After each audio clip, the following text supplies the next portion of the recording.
Every single lawsuit, from a simple disagreement to a massive corporate battle, it all boils down to two really basic questions at the start. Get them wrong, and your entire case could be over before it even really begins. So today, we're going to break down that absolute first step in any legal fight. Haven't we all been there? Something goes wrong. You feel that injustice, that rush of "that's it, I should sue." It's a powerful feeling for sure. But here's the thing. The legal system, well, it runs on a lot more than just emotion. Turning that feeling into a real case means you have to get strategic right from the very first move. Yep, that's right. These aren't just suggestions. They are the absolute, non-negotiable first steps. They are the bedrock of any civil claim, and getting them right from the very beginning is, well, it's everything. So what are these two make or break questions? It's actually pretty simple. First, who is actually involved here? And second, what's this whole thing about? Let's break down each one, and we'll start with the who. Okay, so every story needs a main character, right? In the world of a legal dispute, that person is called the claimant. So the claimant, and you might also hear them called the plaintiff. That's the person or the company who believes they've been wronged. They're the one with a claim, hence the name. Simple enough. Think of them as the ones who get the ball rolling. They're the instigators. They send out those first official letters and really kickstart the whole legal process. All right, so we've got our claimant. Now let's look at the other side of the coin. You can't have a claim without someone to claim against. But, and this is a big but, figuring out who the right defendant is, well, it's not always as straightforward as you think. The defendant, pretty simply, is the person or company that has to answer for the claim. They're the ones being pointed at, the ones who allegedly did something wrong, or maybe failed to do something they were supposed to, which caused the problem in the first place. And this is exactly where things can get a little tricky. Sometimes it's super simple. If your contractor doesn't finish the job you paid for, bam, you know exactly who to sue. But what about when it's not so clear-cut? Let's say your brand new kettle goes haywire and causes some damage. Now you've got a choice. Do you sue the store that sold it to you, or do you go after the big manufacturer that actually built the thing? It's a strategic call, right? The retailer is right there, easy to find. But the manufacturer? They might have the deeper pockets. See? All of a sudden, it's not so simple anymore.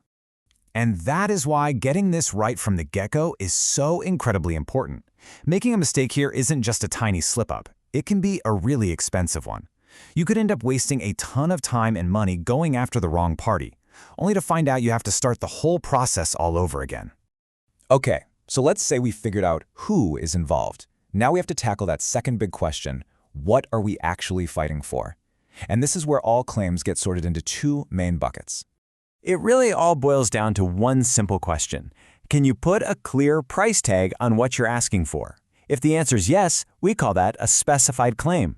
But if the answer is no and the court has to figure out the value, then you're looking at an unspecified claim. Okay, let's make this super clear with an example. A specified claim? That's the easy one. Think of an unpaid bill for, say, 1,276 pounds. The number's right there in black and white. But an unspecified claim? Whew, that is a totally different ballgame. Imagine a personal injury case from an accident at work. How much is that injury worth? You're not going to find that number on an invoice. And that's the million-dollar question, isn't it? When the damages aren't a clear number, how on earth does a court decide what fair compensation even looks like?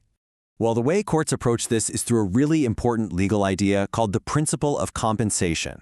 Basically, the whole goal is to use money to try and turn back the clock, to put the claimant back in the same financial spot they would have been in if the whole bad thing had never even happened. So let's look at how this actually works in practice. For some stuff, it's fairly straightforward. If a broken leg meant you couldn't work for 3 weeks, a court can pretty easily calculate your lost wages. Simple math.